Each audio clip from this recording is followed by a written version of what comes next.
if you're building a vertically integrated robotics solution, maybe you can go deep, but our ambition is to be the embodied AI foundation model for all of the best fleets and manufacturers around the world. And to do that, unless we want to overload the company by building a separate neural network for each application, we need to be able to generalize. We need to be able to amortize our cost over one large intelligence, and to be able to very quickly adapt to each different application that our customers care about. That's what we're trying to push.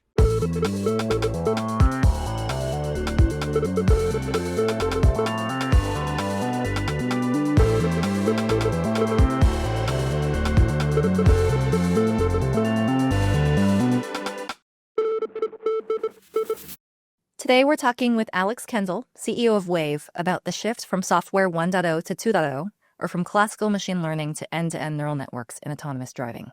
Wayve sells an autonomous driving stack to auto OEMs, similar to Tesla FSD, but for non-Tesla automobiles.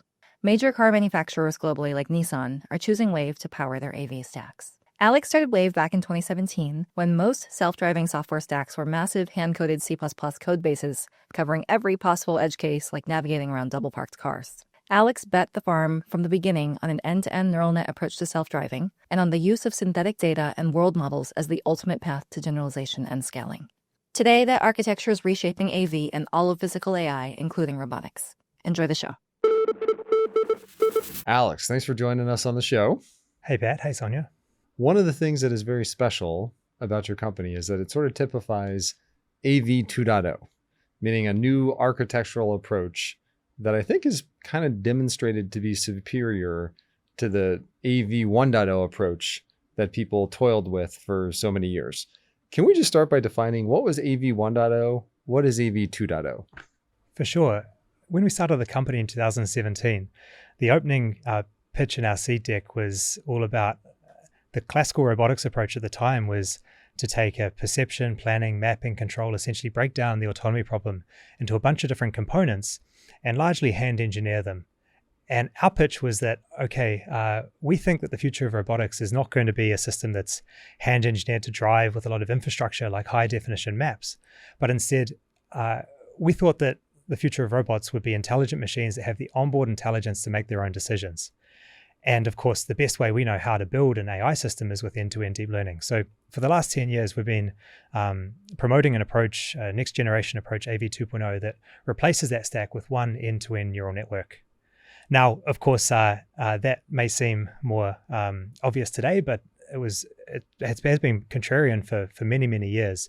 But I think today it's maybe unfair to make that make that basic distinction because, of course, anyone who's worth a grain of salt will use deep learning in various parts of the stack. But what you see in more incumbent solutions to autonomous driving is, of course, deep learning for perception and maybe for each different component, but still a lot of hand interfaces, still a lot of infrastructure on high definition maps, and perhaps reliance on a lot of hardware.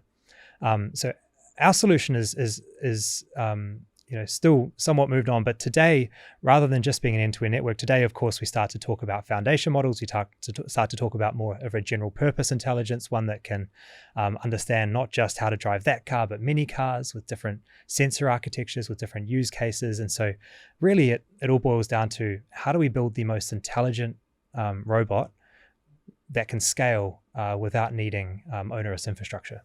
So Wayve is sensor inputs, motion output, gigantic neural net in the middle. That's right. At a very simple level, but some of the interesting things you see that are maybe different from the story we've all heard with large language models is with autonomous driving. Of course, there are some interesting new factors. One is, of course, safety. The system we need to make sure is safe by design. And what that means is that, we can't just pump more data in and hope that hallucinations go away. But we need to design a architecture that is still end-to-end data driven, but is both functionally safe, and we can build a robust behavioral safety case. So that introduces some interesting architectural challenges. And then, of course, we also need to run real-time onboard a robot, onboard a vehicle. And so dealing with the onboard compute and onboard sensor limitations make it an interesting challenge. But yes, it's the same narrative we're seeing playing out in robotics that we've seen play out in all these other AI fields like language or game playing agents. It's that an end-to-end data learned solution is outcompeting anything we can hand code. And what we're excited to be pioneering is that exact same narrative here in robotics and autonomous vehicles. And when you guys started this in 2017, and it was a very contrarian approach, when people from the industry said, well, that'll never work because, how did they finish that sentence? I could count hundreds of those meetings. Typical arguments were, look, it's not safe. It's not interpretable. Can't understand what it's doing, or even simply it doesn't make sense. We haven't heard of this AI thing. And look, I think 5-10 years ago it was probably reasonable to say end-to-end deep learning wasn't interpretable, but I don't think that's true today. I think today we have a lot of really great tools for understanding and responding to insights about the way these deep learning systems reason. But moreover, I think if you have the ambition to build any intelligent machine, I think it's naive to think you can build a complex intelligent machine and actually make it, let's say, strictly interpretable to the point where you can point to a single line of code or a single thing that causally made the outcome occur. The beauty of intelligent machines is that they are so wonderfully complex, and there I think the way that we're going to not just design them but understand them is through a data-driven structure. Can you say more about the before and after of the AV 1.0 stack and the millions, billions of lines of code that goes into those systems versus the 2.0 systems today? And how quickly is that changing? Because my sense is that deep learning, large neural nets hitting the physical economy is a much more recent phenomenon than people might appreciate. Well, especially when you think about the path to distribution and deploying these systems. I mean, the automotive industry has just gone through a seismic shift in bringing out software-defined vehicles and the right hardware on these cars to be able to make them drive. Maybe one common point of debate is it camera only or camera, radar, LiDAR as a sensor approach to autonomy. And just to be clear on our position, Wayve, we want to build an AI that can understand all kinds of different sensor architectures. There's going to be sometimes where a camera only solution makes sense, sometimes where camera, radar, LiDAR, and we train our embodied AI model on all of those permutations from very diverse data sources. And the car we just drove in is a camera only stack. We've got other cars that we work on with partners that have radar and LiDAR. And of course, there's different trade-offs that you take there. But more generally, we're seeing mass-produced cars from the best manufacturers around the world have a GPU on board, have surround camera, surround radar, and sometimes a front LiDAR. And what's beautiful about that is there's now the opportunity to see this AI come out and benefit people around the world. I think that kind of software-defined infrastructure is happening in automotive, has perhaps not yet happened to the same degree in other robotics verticals, but I'm sure the market's going to move that way as well. Yeah. And in general, having the right level of compute and infrastructure in a scalable way and opening up these platforms to AI, I think is what's really making this possible. And that's gone through a tipping point in the last couple of years. And your perspective of AV 2.0 has flipped from contrarian to, I'd say, consensus. Maybe in the last 2 or 3 years. Do you think it was FSD 12 that did it, or when did that mindset start to shift? I miss the contrarian day, but even today, I was in a conversation this morning where I still see a lot of folks still say, yes, we need end-to-end AI. They brought the big tech narrative around the future of AI, but they say things like, we need end-to-end AI with hard constraints or with safety guarantees. And still there still can be some belief that some hybrid approach is the way to go, where you want to try and take a rules-based stack and an end-to-end learn stack, but often these approaches can get the worst of both worlds or just add cost and complexity. So I still think there is a distribution in the market of those that are leaning in and moving fast, and those that are perhaps have some catching up to do. But of course, crediting the breakthrough that all of us that have been working in deep learning that really made this world-changing and mainstream. Of course, we've got to credit the large language model breakthroughs. I think they've inspired the world and opened up the market's mind to be curious about this technology. But also what we've been doing at Wayve, a year ago, we were just driving in central London. Central London, I think, is a great proving ground because it's this unstructured, incredibly complex and dynamic city that our AIs learn to navigate around very smoothly, safely, and reliably. But in the last year, we've taken it to highways, to Europe, Japan, North America. Our cars were in New York City last week, driving around there. And so bringing it global, being able to take it to different manufacturers' vehicles and show a product-like experience. This growth is, I think, also really really opened up a lot of inspiration around the world. Why is it that you're able to launch in hundreds of cities worldwide, and some of the AV 1.0 companies need to actually go out and build an HD map? Just say a word on the difference in how technical differences are actually leading to differences how the machine's able to learn and how you're able to roll out.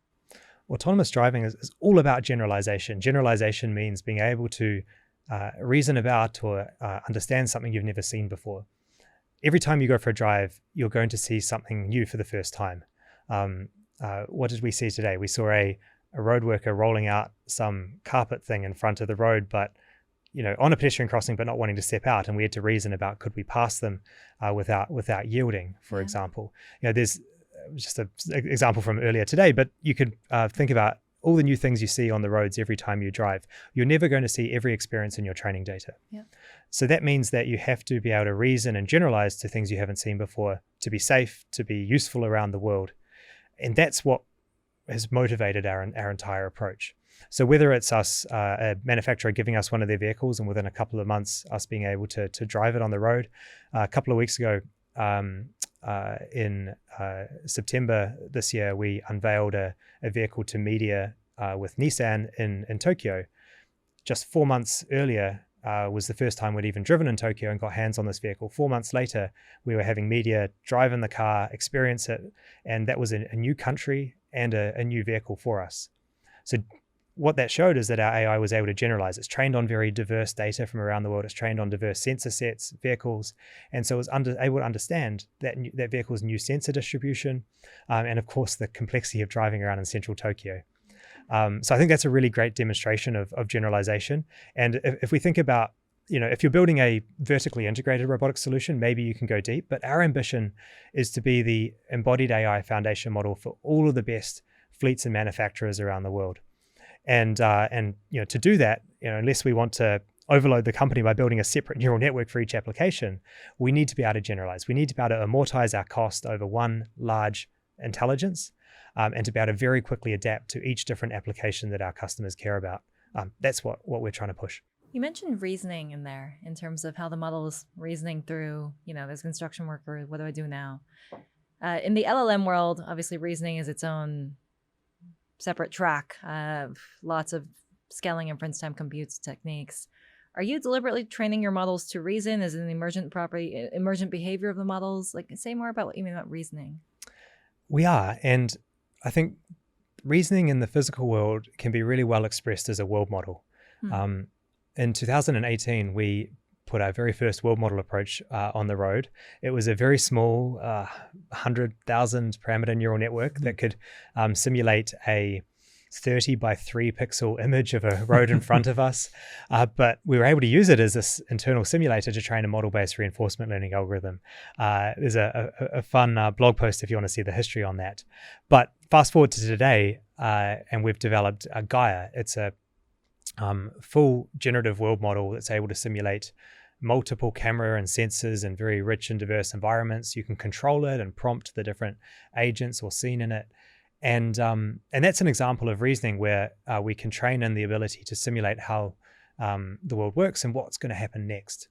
What happens when you bring this kind of representation on the road is you get some really nice emergent behavior. Like today when we were driving around unprotected turns that were occluded, you saw the car nudge forward until it could see for itself and then completed the turn. Yep.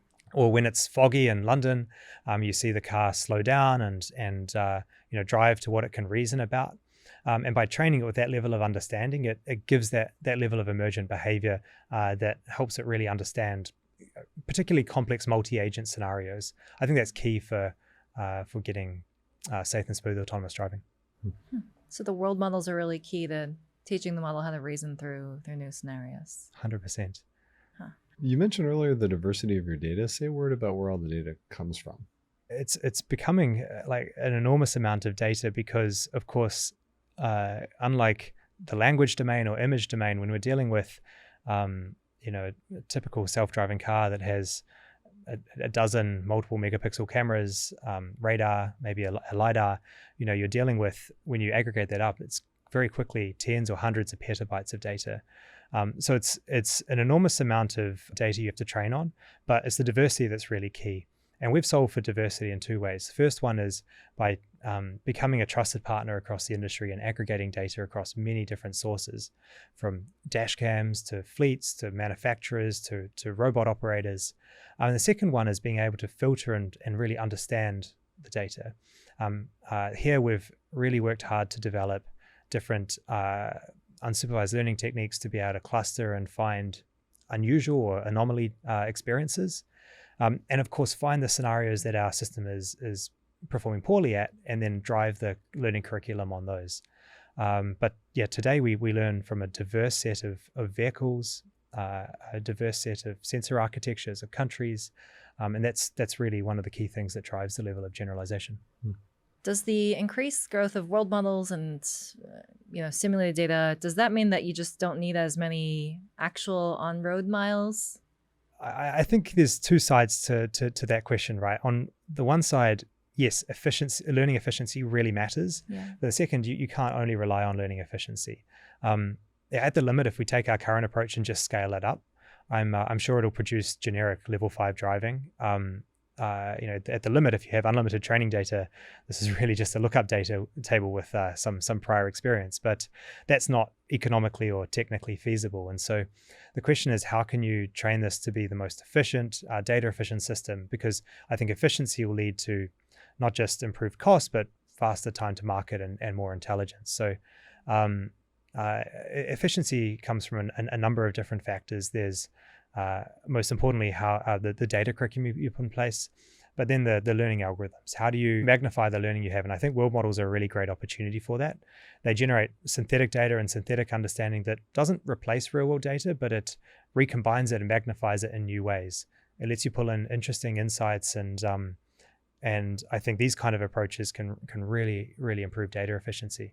But across the board, I think working under resource constraints has forced our team to develop so many innovations. I'd also call out just the workflow, because in traditional robotics, when you're tuning parameters or algorithms or designing geometric maps and things like this, there's very well established cultures and workflows. But our team, when we have 50 model developers working on one main production model, or when we have an end-to-end net that we need to understand and introspect, or even the way that we deploy these systems to simulation or to the road and feedback, we've developed the entire culture from the ground up at Wayve has been developed for embodied AI, for end-to-end deep learning for driving. The data infrastructure, the simulation, the safety licensing before we put systems on the road. This has not been a hedge or a side bet for us, but this is the entire essence of our culture. And I think doing this under resource constraints and doing this with full mission-driven conviction has led to a bunch of interesting innovations that, getting to where we are today, everything is about iteration speed. Yeah. Speaking of your culture, I'm picturing, a bunch of AI research types, machine learning engineers, that sort of thing. How does the culture of your organization differ from similar applied lab type environments, given the customer base that you serve, given that you're going after the automotive industry specifically with all of its quirks around, supply chain and all of its requirements around safety? And so how does that influence the culture of your business? Hugely. In fact, for the first few years of Wayve, we were really a group of passionate embodied AI researchers. But in the last couple of years, I'm really, really proud of how our team has built out deep expertise in understanding the automotive industry, but also the ability to reliably deliver to our partners there. And that's a different culture. It's a culture I've really grown to respect, because when you're building millions of cars, the level of reliability and MTTF you need there is extraordinary. What have you all learned from them? I mean, I'm sure part of your job is to teach them about what's going on in the world of AI. What have you learned from them? I think some of the main things I'll call out have been efficiency and reliability. The difference between technology and a product would be some of the main themes. I mean, the level of reliability required, but also the level of quality that is seen to really robustly prove these systems out before deployment, and the pride that these companies take in that has been exceptional. Another thing has been perhaps the sense of brand differentiation and the desire for look, do you want your car to drive? How can your driving personality really match the brand's preferences? How can you provide that experience that really gives brand differentiation? And the great news is that I think we've been able to riff and brainstorm off these and come up with some really neat technical ideas down that vein. But ultimately, safe, high quality, and personalizable AI has been some great feedback we've got from the industry. Can you talk about your path to market actually in partnering with the auto OEMs? How did you decide to do that? And then how do you think the market landscape will play out for how autonomy rolls out? Yeah, of course. Great question, Sonya, because since the beginning of Wayve, we've been focused on the pitch I gave around end-to-end deep learning being the approach to autonomy, but we've tried a number of different go-to-market approaches over the years. But in the last couple of years, I've been hugely energized about working and partnering with the biggest and best automotive, consumer automotive manufacturers around the world. Why is that? Well, I mentioned how they've begun to introduce software-defined vehicles, so they have the infrastructure to work with autonomy. There's the market belief that this is a technology that can really thrive. And also, it's the chance to get to scale far beyond what we're seeing with the city-by-city robo-taxis we're seeing right now. But moreover, these are OEMs that are investing in the right infrastructure to go from not just driver assistance, but to eyes-off autonomy, where you can actually take liability for the drive and give the user a safe and give them time back from their driving experience. So that's awesome. I think when you think about the market, there are 90 million cars built each year. And so, some manufacturers that are building the autonomy systems themselves, like Tesla, build a couple of million, but the vast majority of the market, I think there's an opportunity to partner, to work with some of these innovative platforms and to bring our AI to market to make these autonomous products possible. And it will only grow from there. These manufacturers don't want to stop at driver assistance. We're working together to build eyes-off and driverless robotaxi products. But the key thing is that by avoiding retrofitting our own hardware on these vehicles, by putting them in natively as a software integration, we can move fast at scale. We can build low-cost vehicles that can be homologated all around the world. I think this is going to be the path to see tens and hundreds of thousands of robotaxis rolled out around the world at an affordable price. And of course, this is all possible because of the level of generalization that this AI enables. Tesla FSD is just such a game-changing product, and my friends that have it, it's just they can't imagine driving any other way. And so it's really cool that you're going to empower the 88 million other vehicles sold every year to be able to sell that experience as well. 100%. It's one of those things that a lot of people jump in our car and come for a drive with some being skeptical about autonomy, but without exception, they step out with a smile on their face. It's a magical experience. And yeah, I can't wait for people to be able to try it around the world and make autonomy not just a robotaxi tourism experience, but bring this experience to people in eventually every city. What do you make of the sensor fusion confusion debate? The one that plays out on Twitter every year or so of Tesla gets confused if there's both camera and LiDAR coming in. Sorry, radar. I think it's the wrong debate to be having. It's not the frontier question. The industry is really, I guess outside of Tesla, has really coalesced around a common architecture of a surround camera, surround radar, and a front-facing LiDAR stack. Now, this costs under $2,000, so it's automotive grade components, not the retrofit robotaxi components you see today. But having a frontier GPU compute, automotive grade GPU on the car, and that kind of sensor architecture is a really great platform to build L3, L4 autonomy, eyes off or driverless. It gives you the necessary redundancy. It lets you deal with edge cases that, cameras alone, I agree they can get you to human level, but we want to go beyond human level. And so I think this kind of architecture is affordable, scalable. It's got the supply chain for mass manufacturer, and it can eliminate, I think, eliminate all accidents and really drive superhuman levels of performance. So that's what we're seeing many manufacturers bring out on their vehicles, and where we're integrating our AI. Of course, for a driver assistance system, camera only can work. For a human level driverless system, or of course, I should clarify, 90 something, you can look at different stats, but 95% or above accidents unfortunately are caused by human error. So not only can you be human level, but you can eliminate a lot of human inattention and accidents caused by that. But there are still accidents that to be able to solve would require perception capabilities that go beyond vision. And if we want to tackle that long tail, there are many ways to solve it. One of the ways would be to bring in some other sensing modalities like radar and LiDAR. So we're excited to be working with those kind of platforms, but crucially natively integrated into the OEMs vehicles themselves. Is it the same neural net that can drive on one OEM's car and another's car? And how does that even work? Because I imagine each vehicle has, slightly different positioned cameras, things like that. It comes from the same family. So we train a very large scale, we regularly train very large scale models. Of course, we iterate them on them month on month. But that's one model that's common to all of the fleets that we work with. But as you optimize to a specific sensor set or a specific embedded target, of course, you can start to specialize the model. But the beauty is that 99% plus of the cost and the time and the effort is training their base model. And then we can build very efficient personalization to the specific customer. And so this lets us the scale, but gives us the ability to squeeze it to very efficient real-time platforms and make it adapted to a specific use case. Are you going to let Pat personalize a super aggressive driver model? I'm going to need to. What driving style would you like, Pat? Yeah, pretty aggressive. Safe, very safe, but we can do that. We find it's really funny when you build distributions around driving behavior.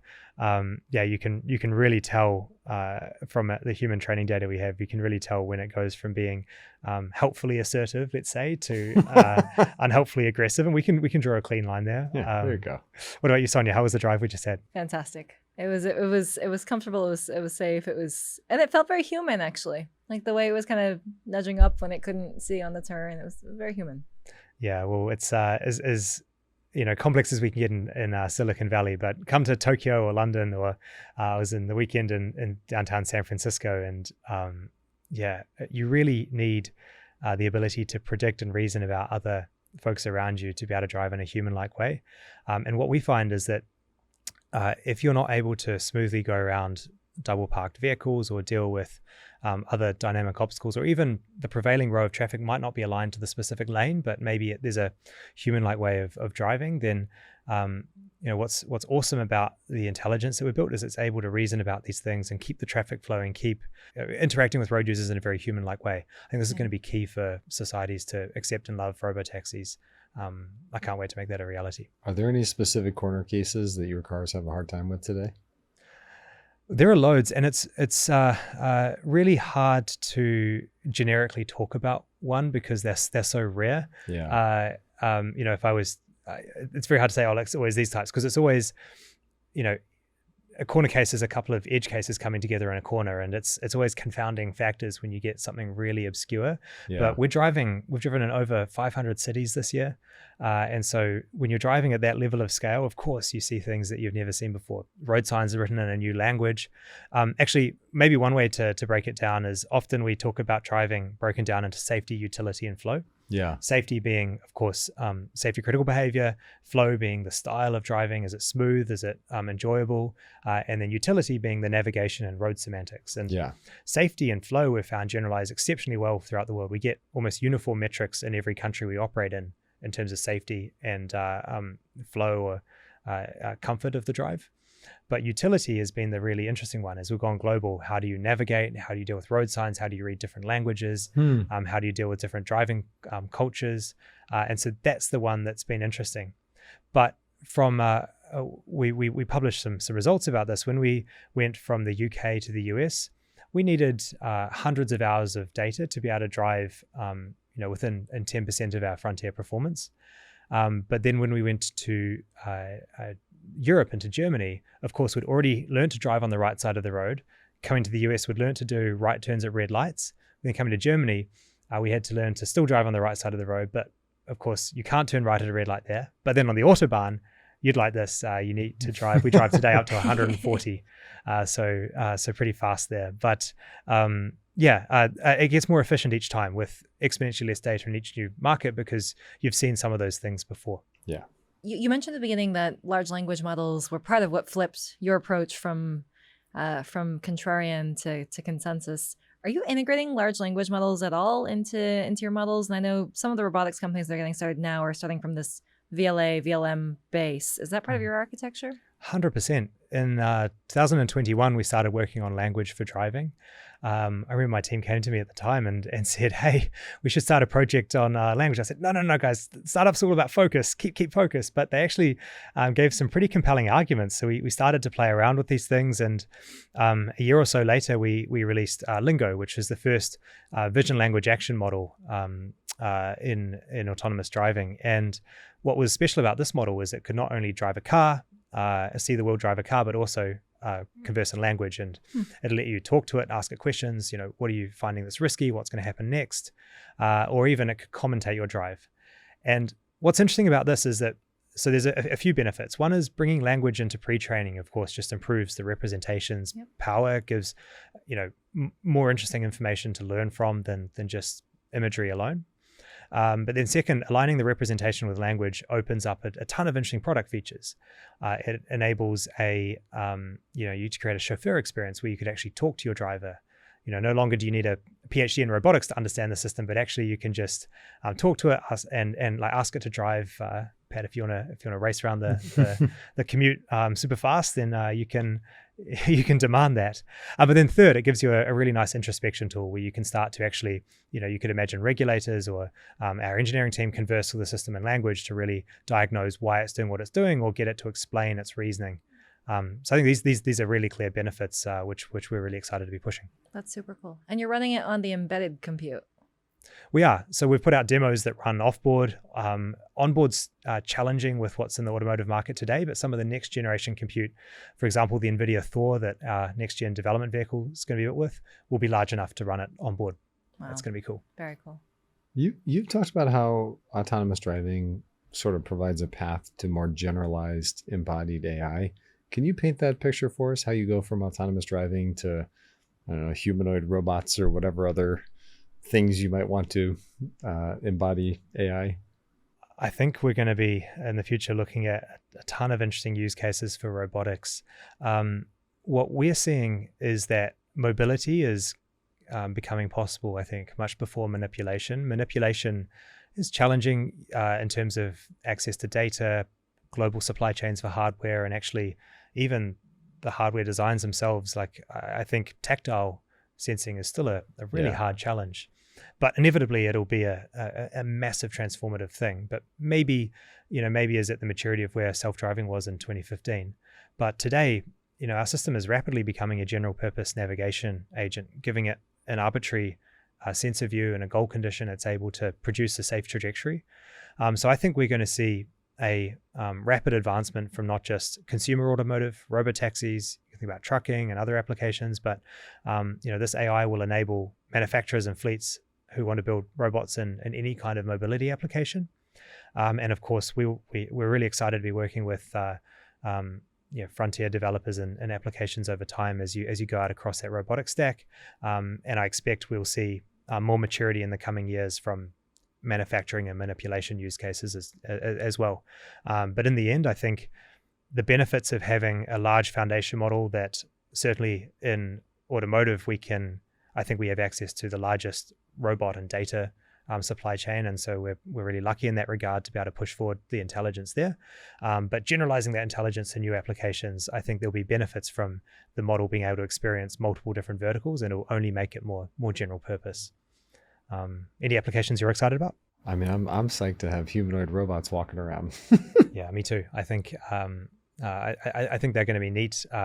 Whichever form factor, I think humanoids will play a big part. I think other forms of locomotion as well, and then manipulation. There's some really interesting challenges in those space, but I think the same story is going to play out.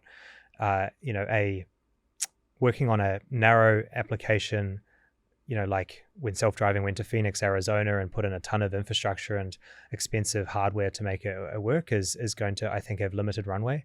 But working on general purpose, lean, low-cost hardware stacks that really focus on making the system most intelligent and robust, I think this is the recipe for scale. So yeah, let's watch that space. Yeah. Do you think there are major research breakthroughs needed to reach kind of physical AGI, so to speak? And if so, what do you think is the most promising direction? Absolutely, I do. I think there's so much more ground to scale up the current approaches, and we'll do that. But I think we'll get compounding returns from, I always usually talk about 4 factors that drive performance. There's, of course, data and compute, but then also the algorithmic capabilities and the embodiment, what is the hardware and capability on the robots. And I think we need to push all 4. And on the algorithmic side, there are so many opportunities for growth. I think a key one is measurement. How do you actually measure and quantify these systems? How do you respond quickly, find regressions, be able to really have a simulator that closes the real world gap at scale and can run efficiently? I mean, it's no secret that these generative world models are very compute intensive, but having a good measurement system will just drive efficiency and iteration speed. So that's a key one. People often talk about being a chicken and egg. If you have a perfect simulator, you've solved self-driving, and vice versa. And I really believe that. Mm-hmm. I think AlphaGo showed that when you have a perfect simulator, you can just solve problems through Monte Carlo tree search. And so I think that's going to be the case in robotics as well. So yeah, one is measurement. Another pillar is building more generality into the model. How can you build out more modalities and align those different modalities in their reasoning? I think this is going to open up new use cases, particularly when it comes to human-robot interaction and navigation. I was going back to the utility problem before. Some of these things I'm super excited about. And then the last one is just engineering efficiency. I mean, training these systems and the data requirements is extraordinary. And so I wouldn't understate, I think the most sexy part of this problem is the efficient infrastructure to train and serve these models. Yeah. And getting that right, it's I think it's a real competitive advantage or disadvantage. We started by talking about AV 2.0. Someday, I imagine we might be talking about AV 3.0. What could AV 3.0 look like? If you go 5, 10, 15 years in the future, are there any other big leaps in this industry that you think we'll see? You said that with such deadpan. AV. So the whole premise of AV 2.0 was all about putting the intelligence on the car and not needing infrastructure and a ton of overcooked hardware, but really making the system intelligent. And so I think we're seeing that emerge now with this system that can generalize to the world with all of the onboard scalable intelligence and compute. If I were to speculate where AV 3.0 go, we haven't sort of thought about in depth lately. But one idea could be taking the intelligence outside the car. So I mean, when you start to have majority prevailing autonomous vehicles, you could imagine a ton of new things you could do when they start to communicate, when they start to interact with each other. Why do we need traffic lights in the future if they can coordinate? Why do we need, all these sensors if you can actually just communicate with the AV in front of you to be able to see around corners? I mean, of course, I'm speculating here. It opens up tons of interesting cybersecurity questions, communication and latency questions, things like that. But I don't know. I'm all up for embodied AI, and if we can build a safer and more accessible system by taking the intelligence not only in the car but beyond, maybe that's a path. Let's see. I think that's really interesting. If AV 3.0 is the point at which it's sort of a mesh network, and at that point maybe humans aren't allowed to drive because they can't communicate with the mesh network the same way that the robots can, or maybe there are special places that humans go to drive just for recreational purposes, but for transportation, it's all autonomous. Yeah, interesting. How do you hire and how do you attract people with how hot the AI market is these days? I love that question because at the end of the day, our team is our product. Our team are the most important thing to making this possible. And we talk a lot about at Wayve about being a place where you can do the best work of your career. And what that means for me in embodied AI is having a set of colleagues around you that inspire and excite, world-class in what they do, having the right resources, the right culture unblock you. But I think uniquely at Wayve, we are able to bring together really a frontier AI environment with a near-term product opportunity in automotive. So if you want to work on intelligent machines and see your system brought out with the scale of impact of ChatGPT in robotics, I think this is a place where we can do it. The other thing is that we've gone global. I mean, we have teams in London, Stuttgart, Tel Aviv, Vancouver, Tokyo, Silicon Valley, and wherever there's an almost some of the major AI and automotive hubs, and we're really looking to build a global culture that can bring this product to the world, work with customers around the world, and most importantly, collaborate with the very, very best people. So anyone who's interested in pioneering embodied AI, pushing the frontiers, and actually turning it into a game-changing product, come chat. We'd love to speak. Wonderful. Alex, you've believed in the future for end-to-end neural nets in self-driving and in the physical economy for longer than just about anybody. And it must be incredibly fulfilling to see that vision start to come to life. Congratulations, and thank you for joining us. Thank you, Sonya. Thank you, Pat. It's such a privilege.